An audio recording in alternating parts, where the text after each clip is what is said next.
Hey everybody, I'm Kate Conroy, And I'm Vinny Savatello. and this is Other People's Business, which is the podcast from the New Jersey Business and Industry Association, the largest statewide business association in the country. We release a new episode every other Wednesday, so be on the lookout for that. Shout out to New Jersey Manufacturers Insurance Group. They do home, auto, and workers' comp, and they are the official sponsor of the show, so check them out if you need some updated coverage and you can pronounce their name, because I clearly am having some trouble today. Awesome. Just a housekeeping matter or two before we get this train rolling. This podcast is available just about anywhere you can get a show. That's iTunes, Google Play, Amazon's TuneIn. We even throw these things up on YouTube if you'd rather watch than listen. But no matter how you check the show out, give it some love. Give it that like. Give it that comment. Give it that 5-star review on iTunes. Help that algorithm find more awesome listeners who you'd be surprised to learn are exactly like you. And with all that out of the way, our awesome guests today from GluckWalrath and Gibbons Law are Josh Levy and Robyn Gigl.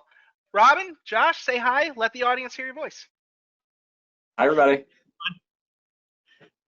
It's so good to have you guys with us. Thanks so much for taking the time. We appreciate it. Oh, no, it's an honor to be here. Thank you so much for inviting me. Of course. Very happy to be here. So today's icebreaker is, what are you currently binging? And that can be books, movies, food, television. I can go first. Unless, what's that?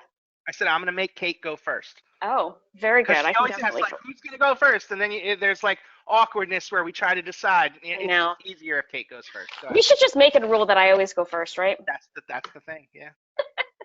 Okay, so I don't know if you know this woman named Taylor Swift. She released an album like recently, last week. You might not have heard of her, but she's getting there. She's kind of a big deal. Sure. You know. I've been listening to Midnights on repeat. It is so good. It is so mature. She has come so far. I'm a fan. I'm a Swiftie. I'm a fan. When you say she's come so far, like... When you think about where she started with pop country, and she has traveled from there to straight up pop to folk, and now this like moody... I don't even know what you would call it. I wouldn't call it pop, but just, I don't know. It's amazing. I love it. Yeah. Is this one of those like re-recorded old albums, or is this No. I don't follow Taylor Brand new Swift. music. Robyn is shaking her head. She knows that you're a Swiftie, huh? Could be here for a full hour of Taylor Swift if that's something you all want. But I am a fan of Taylor's. I love her. She is such a voice. She's changed so much, and her voice has matured, and the lyrics are so deep. Oh, I just love her. She's great. Do you have a recommendation for a great Taylor Swift album? I'm talking to you. Oh my Robyn. gosh. You know, in the old days, my eyes linking up to Robyn would let her know. But now, because we're all boxes on the screen. Yeah, sorry. Robyn, what's your favorite album? Oh boy, I honestly, what was the one that she did with that was recorded where it's just her and the guitar and the piano? It was on Disney. Evermore. Yes. I think Evermore, and then Folklore came out like a week later. It was were amazing. both of those. I agree. For my part, I don't mind the Red re-record, Yes. which was very good. Yes. And I'm partial to 1989, but I will agree that Midnights is very good. And New Jersey plug, right? She's co-writing now with Jack Antonoff, who's a native. So that's my contribution. That's awesome. I didn't realize that. Look at that. Yeah. We're all 50s. Yeah.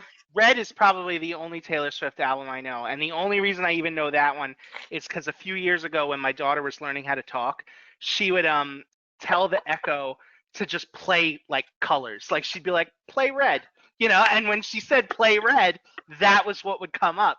So then, usually she'd be like, oh, stop, this is not what I wanted. But with Red, she was actually like, all right, we're going to let this play. So that would wind up playing a lot in our house, yeah, for no reason whatsoever. It's a great album. Yeah. Great album. Yeah. All right. Sorry for the Taylor Swift rabbit hole there. Who wants to go next? Josh, go ahead. Sure. Well, my wife and I recently had our third kid over the summer. So thank you so much. My binging has really kind of gone way down. If I'm binging anything, it's shows that my 4-year-old and second grader are watching. So I'm real partial to the 3rd season of Bluey that recently dropped on Disney Plus. But if not that answer, then we're making our way through Bad Sisters on Apple, which is very intense. That we're liking a lot. I've heard good things. I can't wait for it to be done so I can binge it, like really, like in a weekend. Nice. All right, Robyn, you're up. And I was avoiding this question because, like, I am so boring. I am not binging anything. You all know that both Josh and I are authors. So right now, I am working on the concept for my book 4. I am doing the page proofs on book 3. I am editing it's coming out. Both my first 2 novels are coming out in the UK, and so I'm reviewing their page proofs. I like have no time to do anything but read. You're also killing it. Like, are you working on books 3 and 4 at the same time, like simultaneously? Like this is going to be one of those like Lord of the Rings kinds of things where like it's all interconnected. No, 3 is done. 3 is Okay. done. So I'm doing the page proofs on 3. So that's like the last step that you get before it goes to print. But book 4, I'm under contract to do, and I'm working on the concept. I have to submit the synopsis of it to my editor, and that's what I'm theoretically working on in between trying to edit all these other things. So you're binging yourself. You're binging yourself right now. Yes. I just wanted to say that Robyn is also killing it at seamless interview transitions. That was a master class in jumping from the underlying question to the stuff you're working on, which was awesome. Love it. Tell me about the books. So, and make sure you get to Josh's books too, because he's also a fabulous author. I don't mean to the author spotlight here. So my but books. He's supposed to talk about Bluey, so we'll talk about his books later. I could talk about Bluey all day. Proceed. My books are legal thrillers. They are a series. The main protagonist is a criminal defense attorney by the name of Erin McCabe. She's a transgender criminal defense attorney, and her partner, Dwayne Swisher, and they have various adventures in terms of legal thrillers. So, awesome. Out in March of 2021. Book 2 came out in January. Book 1, March of 2021. Book 2, January of 2022, and book 3, like Josh's next book, comes out on May 23rd, 2023. Now, I know you're promoting book 3 now, but if I want to go back and read book 1, because I haven't started the series yet, what's it called? By Way of Sorrow. And can I get it on Kindle and Audible? You can get it Audible, Kindle, paperback, hardcover. Survivor's Guilt is book 2. That is available Audible, Kindle, and hardcover. Paperback comes out in April. That's awesome. Do you do the narration for the Audible one? Oh, no. No. No, I can't possibly read my own book. The woman who does my books, her name is Marguerite Gavin. She's amazing. She's absolutely amazing. I don't know how she does it.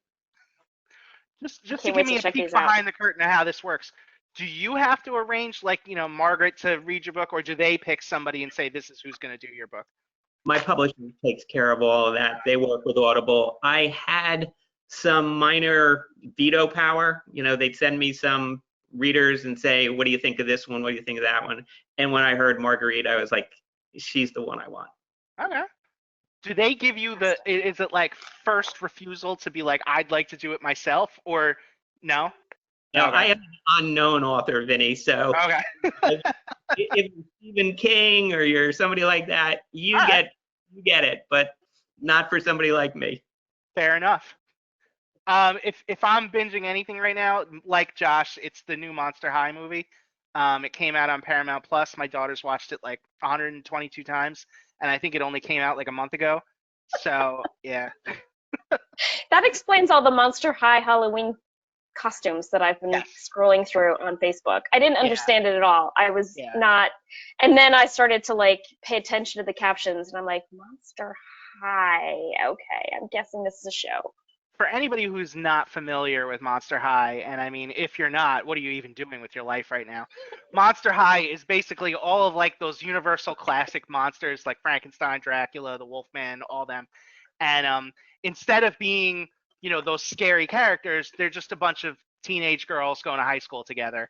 And That does sound the scary. movie, it has like a good message. Like the movie, they start out and they're super prejudiced against humans, and then like as the movie goes on, I mean, really in the beginning, you find out that the main character is half human, and they have to kind of come to the realization that that they would have accepted her all along if she just came out and told them, and like we go through that whole thing. So by the end of the movie, they love humans, and I'm giving it away for you, but really that's not why you should be watching the movie. You're watching the movie because your kid is screaming at you that they want to watch Monster High and they want to hear the songs. So there you go. Wow, that's a lot. Okay. Yes. Thank you. Yes. So now we're going to go back to Robyn's awesome transition, and I will ask you guys what you're doing professionally for Gluck and Gibbons, respectively. And I think Josh went first between the two of you for the what are you binging? So Robyn, we'll start with you for, tell us what you're working on. Boy, I feel like poor Josh. I feel like I'm doing all the talking. So I am a partner at GluckWalrath. And I do commercial litigation and employment litigation, and been doing that.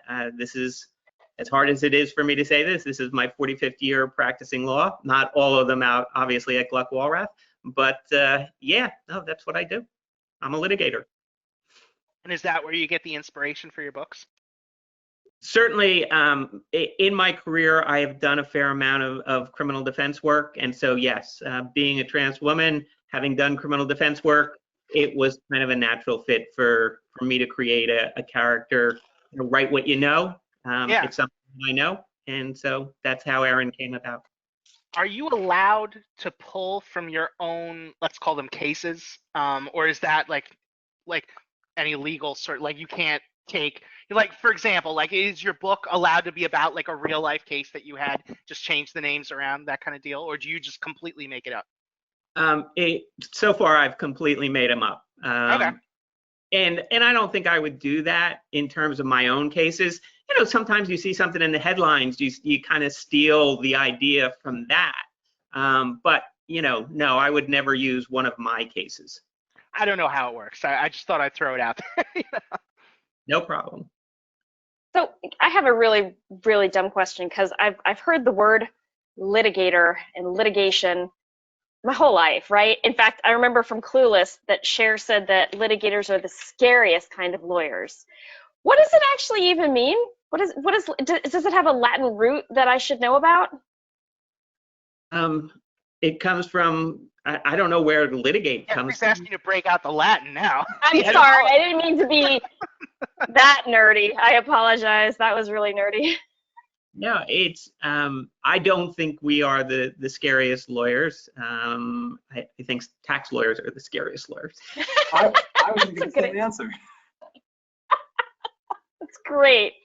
No, we are the people that go to court when there's a dispute, whether it be a civil case, where somebody is suing somebody for something, or it's a criminal case where you're either representing the state or the United States of America in bringing criminal charges against the defendant, and sometimes the people are criminal defense attorneys. Got it. Okay, that makes sense. So, Josh, you are up. Sure. Tell us what you do. So I am a director partner here at Gibbons P.C. Like Robyn, I'm also a litigator. I am in our firm's commercial and criminal litigation group. For me, that's generally meant construction litigation and consumer class action defense. I think I would answer your question, Kate.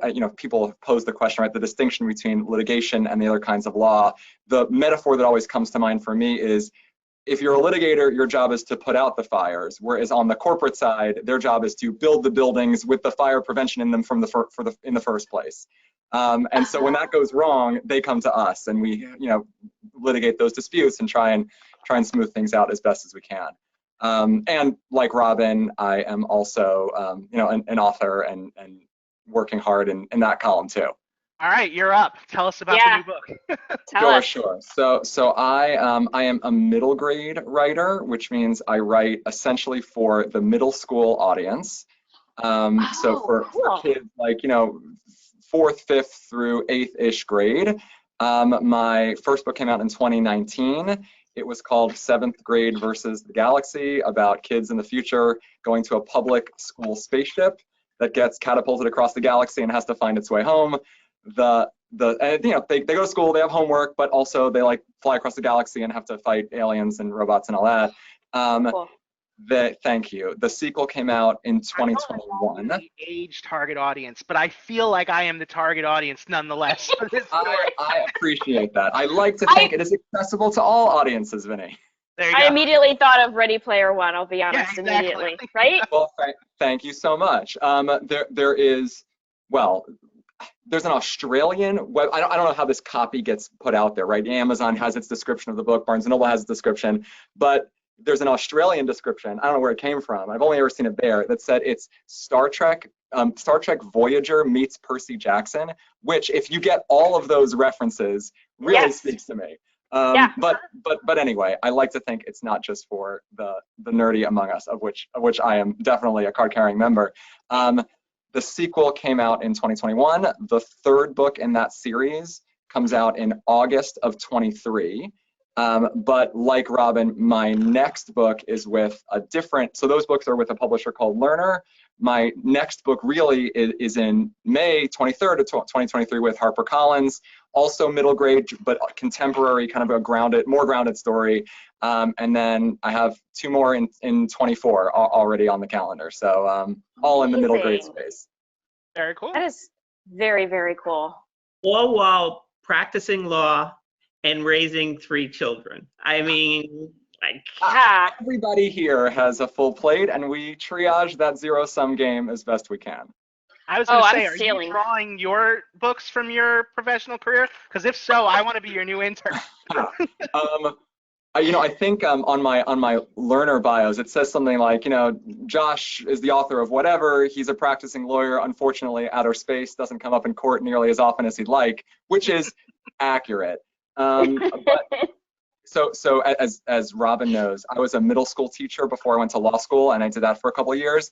And that environment, that feel, is where I kind of grabbed what it would be like, I think, for that group of kids to go on an adventure. I learned more about the age category and the books that are being published specifically for those kids. I didn't come to specifically wanting to write for those kids, but that's where it turns out. At least for now, I found my niche. So it's been fun. That's fantastic. Oh, go ahead. Sorry. No, I was actually going to ask. It's very unusual for us to have 2 lawyers. It's not unusual for us to have 2 lawyers on the show. It's unusual for us to have 2 lawyers on the show from different firms. So that tells me that you guys must work together a lot. And I'm wondering if you could talk a little bit about that. So I'm going to answer this one because I think, is my story to tell. Robin and I, this is the first time we've ever seen each other here and now. We spoke by phone before this interview just so we could connect. Robin and I don't know each other, but I feel like we do now. That's the whole point of this show. Bringing people together. So why are we both here? Why are we both here with you? I am a litigator in New Jersey who writes and publishes books in the traditional publishing space, and I am represented by a literary agency called Laura Dale Literary Agency. My agent's Alana Roth Parker. It doesn't matter. And I kind of learned out there in the Twitter sphere, I think, that there was this person whose name was Robyn Gigl, who was a litigator in New Jersey, who writes books and is represented by Laura Dale Literary Agency. And I had to reach out to her. So I did, and we built connections. And when we all got connected for this purpose, we kind of thought it made sense for us to all chat together. I love that. What are the odds? Oh my gosh. So after this interview comes out, all the other lawyer authors represented by our agency are going to come out and be like, why weren't we in this interview? But I do want to thank Josh for reaching out and connecting, because he was the one that made the connection. And then volunteered me to be part of this. So I'm very thankful for that, and glad we connected. It's been wonderful. It's really exciting. Yeah, very cool. Vinny, I interrupted you before. What were you going to say? No, I had more questions about time traveling space aliens. Yeah, no, let's get back to that because I have many answers. I actually, okay, I do remember what I was going to ask. I was going to ask if you find it challenging writing for a younger audience in terms of, I don't want to say dumbing down your language or dumbing down your writing, but not doing anything that would go way over their heads or anything like that, especially with vocabulary or anything like that. You know, I will say, while I might not use the same vocabulary when I'm writing for middle school kids that I'm using in a legal brief to the District of New Jersey, I'm not really dumbing anything down. You know, I really love a lot of middle grade fiction. Because I both swim in this world and otherwise, I've read a ton of it. You know, I've never tired of Percy Jackson. I think they're a ton of fun. You know, Roald Dahl's books, you say whatever you want about him as a person, but they remain accessible even if his language is you know, pretty intense. And I subscribe generally to the idea that you don't have to write or speak down to the kids you're writing to. Even the vocabulary might be sophisticated, and you can read picture books that have really sophisticated language. The distinction in my head, and maybe others might say differently, between middle grade and young adult, like YA, for example, isn't really language. I mean, it is to a degree, but it's more length and subject matter, right? There are certain topics that you don't address quite as explicitly or concretely in the middle grade space as you would maybe in young adult or in grown-up fiction. Mm. interesting. Do your kids, not your kids, do the kids in your books get older in each successive book? Because you have to then deal with the Harry Potter situation, right? So it's a very good question. Well, so 7th grade versus the Galaxy, the protagonists are in 7th grade, although it's a school with 5th, 6th, and 7th graders. So they're the oldest in the school at the time. The second book is 8th grade versus the Machines. So they're in 8th grade during that. So they do get a bit older. And I try to a degree to kind of age up what they're grappling with. And then the third book is called Last Summer in Outer Space. It's breaking the form of the title because they're not yet in 9th grade. And, you know, maybe there's some marketing challenge because it's a middle school series, a middle grade series. Anyway, I think about it a lot. In that series, yes, they get older. But in my next few, which are totally standalone, I'm back squarely to an 11, 12-year-old protagonist. That's great. I remember the growing pains that existed in the Harry Potter books, and I'm just thinking about, I know Vinny's laughing because I'm very much a Potterhead. I can't even help it. Well, define growing pains in this case. Like, you don't think that Rowling did a good job, like making them a year older in the next book? Okay, so I didn't mean that the books went through growing pains. I meant that she did a really good job of portraying the growing pains that the kids went through. Not necessarily the pain, but like, you know, liking somebody for the first time and not knowing what to do with all those feelings. And I mean, I just thought she did you know, Josh, as you said, whether or not you like her as a person, the writing is really good. What she did with those books was really good. Yeah. My next question was going to be a lot heavier. You know, I got to move away from the time traveling aliens. But Robyn, so you said write what you know. What kinds of challenges would you say that a transgender litigator would face in your novels and in real life? You know. Yeah. In terms, the books. So the first book is set in 2006 and 2007. So I took it back because at the time I was writing it, which was 2014, 2015, I wanted to go back to a time when there was not as much known about transgender people. And quite frankly, in 2014, 15, when I was writing it, the things looked a little bit better in terms of where we were going as a country in terms of acceptance of transgender people. Obviously, that didn't turn out the way I thought it was in real life. So I said it when I did in terms of having people unfamiliar with transgender issues, having people somewhat, you know, being dismissive of people because they're transgender or being outright bigoted because they're transgender. And I did that because what I wanted to do was I wanted to write a legal thriller that anybody who's into that genre would really enjoy. But at the same time, I wanted to get a little bit of a message across about what it is like to be a transgender person, not just you know, from Erin's standpoint, but there's another character in By Way of Sorrow who's the defendant charged with the crime, who is also transgender, and she happens to be a Black sex worker and younger. She's 19, and so I wanted to kind of give a diverse viewpoint or perspective on what those issues mean to various people and the privileges that Erin has because she's a successful lawyer. She's white and she's got a support system, as opposed to somebody who is struggling because they were thrown out of their house, because they haven't been accepted and had to live on the street. So, you know, those are the things that I wanted to deal with in that book. And, you know, subsequent books, I continue to deal with the transgender issues, but in different contexts. Also, again, always trying to make it a little legal thriller that people who are into the genre will enjoy. As I said to Josh in our conversation this morning, I said I call it the Mary Poppins theory, which is you give them the spoonful of sugar, which is their legal thriller that they enjoy, and then that helps the medicine go down, which is the point of talking about, you know, discrimination against people. No, I love it. It sounds so unique because, you know, like legal thrillers in general are a dime a dozen, but, you know, you throw in the transgender angle and suddenly I don't know anything, you know, in that space. So, yeah, it's awesome. Yeah. I wish I could say there were more. I was asked if you know. No, you don't, because you're going to, like, monopolize the market here. That's great. I mean, I don't know anyone else who's writing legal thrillers with a transgender protagonist. Yeah. I know that we're pressed a little tiny bit for time, and I don't want to go too far down this rabbit hole, but I was just thinking how true it is that back when you were first imagining this, we were on this arc toward progress, and, you know, I always like to believe that the long arc of history bends toward justice and progress.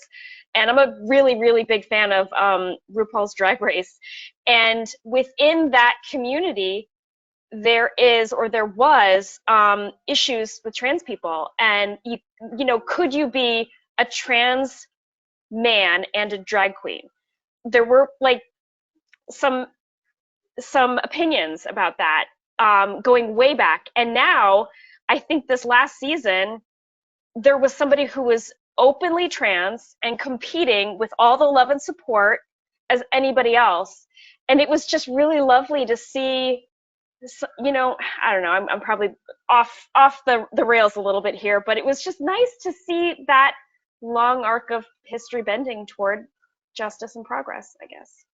Yeah, but unfortunately, I'd kind of add a caveat that that's more the exception of where we are now than the rule. I think, you know, you're seeing the states passing bans on transgender healthcare for kids. You're seeing, you know, states bans on trans girls competing in youth and high school sports. You're seeing so much pushback out there against the LGBTQ community writ large, and then the trans community in particular. So, you know, right. You know, as I said, when I was conceiving of these in 2014 and 2015, I thought we'd be in a much different space in 2022 than it turned out we're in. I think we all did. Yeah. I think we all thought we would be in a different space. Yeah. All right, I think we're going to take a quick break, and when we come back, we're going to do a lightning round. And welcome back, and it is now time to play our lightning round, which today is brought to us by RWJ Barnabas and Horizon Blue Cross Blue Shield of New Jersey. Thank you guys for sponsoring that. All right, Josh and Robin, are you ready? Yes. Sure. Favorite pizza topping, Robin? Sausage.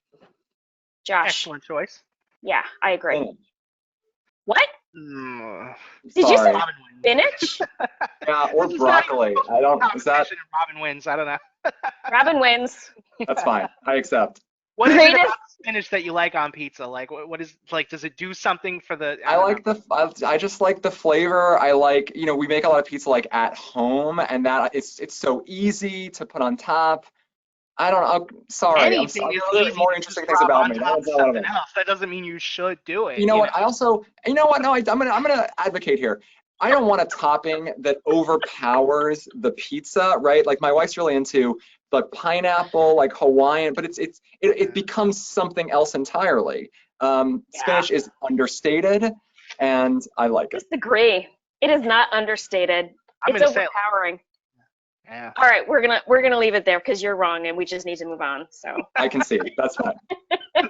greatest TV show ever made, Josh. This is greatest TV show ever made.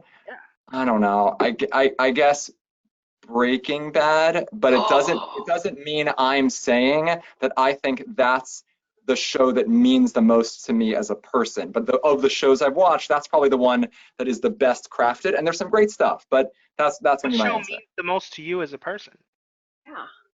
So now's the harder question. It's gonna bizarrely. The answer is bizarrely gonna be either Arrested Development or Community on NBC. Cool. Which I understand I are just comedies, finished so it's a weird Arrested thing for it to week or be in two my ago. heart, but fine. Love it. Yeah. Love it. Vinny just finished binging Arrested. Yeah, that was my answer to the what are you currently binging in the last episode of this show. Yeah. All right, Robyn, greatest TV show ever made.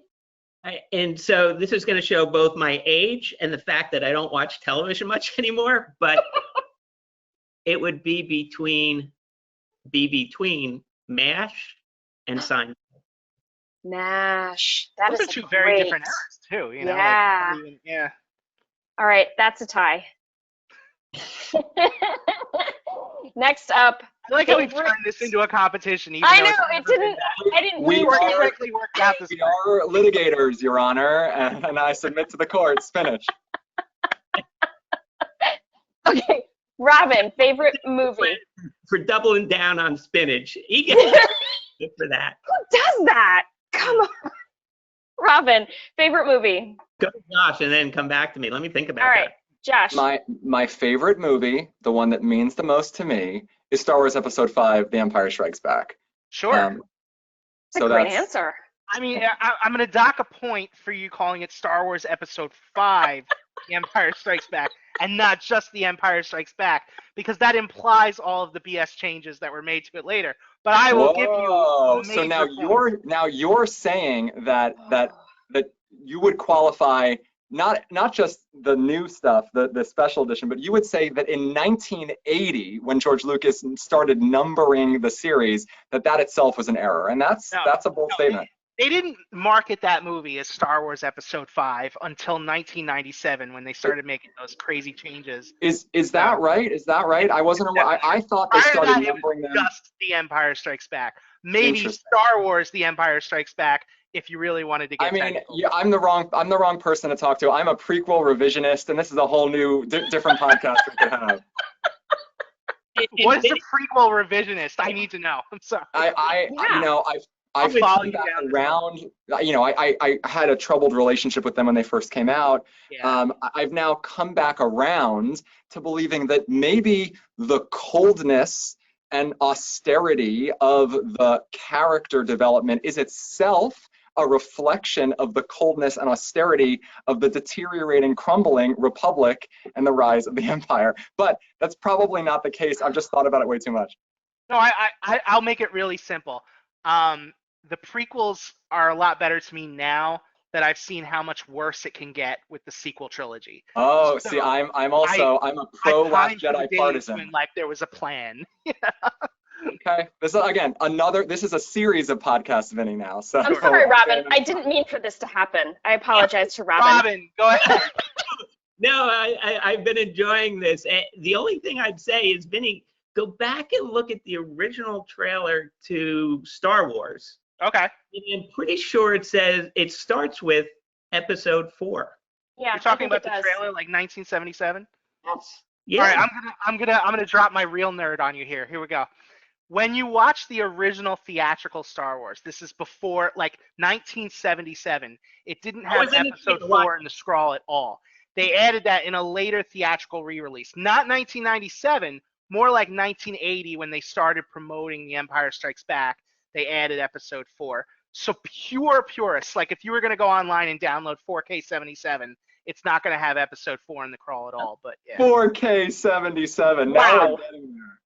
This is, we don't have enough time for this. I want to keep listening, I'm sorry. but we don't have enough time. Robyn, did you come up with a favorite movie?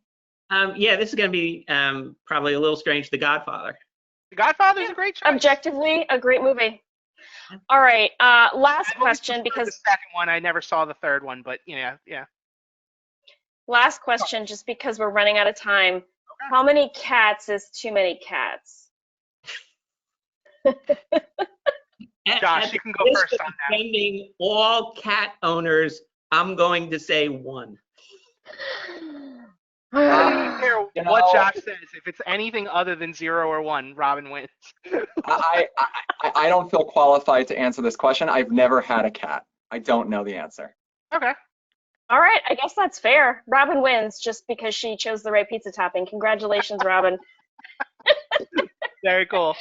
And that was the lightning round, which today was brought to us by RWJ Barnabas and Horizon Blue Cross Blue Shield of New Jersey. At this point in the show, we usually like to get some advice for our audience. So if you had some advice that you would give to your younger self, we'll start with Robyn. What would it be? Be yourself. Yeah. Have faith in who you are, trust who you are, and be yourself, and things will work out. Josh? Yeah, I'm just gonna second what Robyn said. For me personally, in my own very different way though, I've come around to that message too, and even in my writing, the space stuff is great. It means a lot to me, but it doesn't reflect who I am. And as I've learned to do that more, I've found other types of success, and I'm very grateful to have come to that. And I wish I had had the confidence to do that earlier on. Now, we've talked about the books extensively, but I'm going to give you another option here. Anything coming up you want to promote? Or not option, another opportunity is what I meant to say, sorry. Go ahead, Josh, you go first. Sure. And we put Robyn on the spot with the advice to your younger self, so go ahead. Fair enough. Well, the Jake Show is being published on May 23rd, 2023 by HarperCollins, Catherine Teagan Books. It is, I believe, available for pre-order, wherever books are sold, as they say. I'm not sure the cover has quite yet populated on all those websites, but pretty sure if you click around, you can pre-order it, and I'm really, really proud of it and really excited for it. And for digital geeks like me, like I asked Robyn, Kindle, Audible, all that? Good question. Well, definitely there'll be a Kindle. Is there going to be an audiobook? I don't know yet. And that is not yet something I don't know if the middle school crowd is doing the Audible. I don't think they do. It's so I will say some middle grade books get audiobooks, some don't. My general sense is that it's fewer and it's less of kind of a routine box check than it is in more grown-up fiction, for sure. Because what I really wanted to ask you was if you are more famous than Robyn and they let you narrate your own audio. I am. But I guess if you don't get one at all, I guess Robyn wins. So yeah. I know. I'm definitely not more famous than Robyn. I should definitely not be allowed to. If I narrate my own audiobook, all I'm going to talk about is Finnish the whole time. So what are they going to do? There you go. That's funny. If anybody wants to get a hold of either one of you, how do they do it? Can I just at least plug my book, Vinny, before? Yeah, Robyn gets the plug. Oh my gosh, I'm so sorry. Yeah, go ahead. I totally skipped that. Yeah. No, and by the way, just to comment on Josh, his book coming out is with HarperCollins, one of the big publishing companies. So, I mean, I don't hold a candle to him. So, congratulations to him. So, thank you, but no. My second book, Survivor's Guild, comes out in paperback in April. And the third book, Remain Silent, comes out on May 23rd, 2023. It is available for pre-order, on any place that you can. It will be available Kindle, audiobook, hardcover. And if things go right, I actually might be flying over to London in March because they acquired the first 2 novels and they're being released in the UK on March 16th of 2023. Congratulations. Thank Do you you. get to That's do a awesome. book signing out there? I would love to do that. I mean, my books are I just available. assumed that when you said you were going over there, they didn't make you come over just to look at it. But No, the idea is to be there for the launch and to do some publicity. I mean, the books are, don't ask me how or why, but they're available in Spanish, Portuguese, and soon to be Polish. So Awesome. cool. That's amazing. Oh my gosh. all right, don't make me ask the question again. Just how can people get a hold of you? Sure. Okay. So, in my lawyer life, anyone can reach out to me anytime for your construction litigation or consumer class action needs or questions. I'm here at Gibbons at jlevy, Levy, at gibbonslaw.com. And well, at least for now, if you're interested in my swimming in the publishing world, I'm at Joshua S. Levy on Twitter, which is mostly where I have my book-related communications. But I don't know what Twitter is going to be this afternoon or tomorrow, so I guess we'll find out. Yeah. Yeah. She's a moving target. Yeah, and for me, it's similar. If you want to find me for a legal issue, R. Gigl at GluckWalrath.com. For my book stuff, I have a website, RobynGigl.com. I also have a Gmail address, rgigl.author@gmail. And I, too, am on Twitter at Robyn Gigl. But yeah, right now it's a dumpster fire, so who knows? Are either one of you on other social networks that you could plug, just in case Twitter is not around by the time this airs in 2 weeks? No, I'll be honest. I'm really torn, right? Like on a personal level, Twitter, for me at least, I don't know if it's the same for you, Robyn. Twitter is where the writing community, at least mine, inhabits a certain space, communicates with each other, helps cross promote, and it doesn't really exist, at least in my world, on Instagram or elsewhere. And TikTok is not for me. But I don't know. Will I go to Mastodon if I have to? I guess we'll see. I guess the pain is you build a community, and then how can you how do you walk away from that? Yeah. No, I agree with Josh. Twitter is a great place for authors. All right. On that almost sad note, I think that's our show. Thank you to our listeners, especially the subscribers. We really appreciate the support. Thank you to New Jersey Manufacturers Insurance Group, the official sponsor of the show. They do home, auto, and workers' comp, so check them out if you need some updated coverage. And finally, thanks to Josh Levy with Gibbons Law and Robyn Gigl with GluckWalrath, 2 amazing authors. I love that we talked more about books than we did the law today. Thank you for joining us. Thank you so I'm much. checking out both of your books, I promise. Thank you for having Me us. too.